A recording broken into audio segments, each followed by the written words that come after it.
Has your cruise ship ever stopped in Princess Cays, Bahamas? I know, it looks like Princess Cays, but on the ships they always say Key. I love a good beach day, so I was super excited about this stop. We had actually never ported in Princess Cays before. This is a stop that you will have to board a tender to get to the island. A tender is just a smaller boat that's going to pull up to your ship and pick you up. Many of these islands are too rocky for the ships to port, so they will anchor out in the ocean and then you will tender to the island. Princess Cays is owned by Carnival Corporation, just as Half Moon Cay is. Half Moon Cay has always been my favorite stop. I could stop on every single ship and not be mad about it.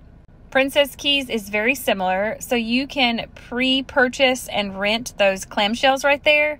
The last I checked, I think they're about $40 a piece. They do come with 2 chairs. Y'all, the Caribbean is super hot, especially in the summertime, so renting a clamshell is not a bad idea to give you some shade. Now, we didn't get off the ship until around noon, so my goal was just to go straight to lunch.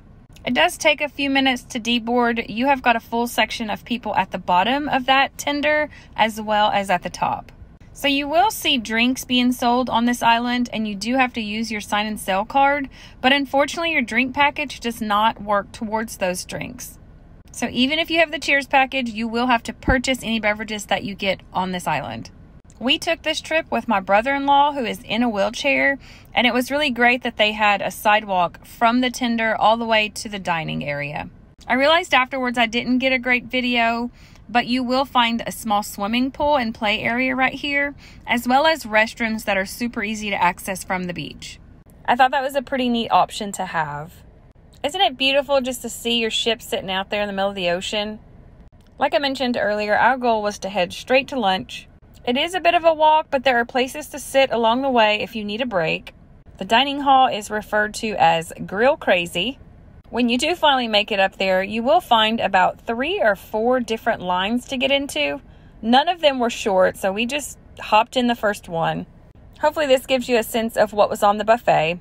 They had beans and rice, broccoli salad, potato salad, hot dogs, hamburgers. They do have a ton of covered eating spaces, so you shouldn't have an issue finding somewhere to sit.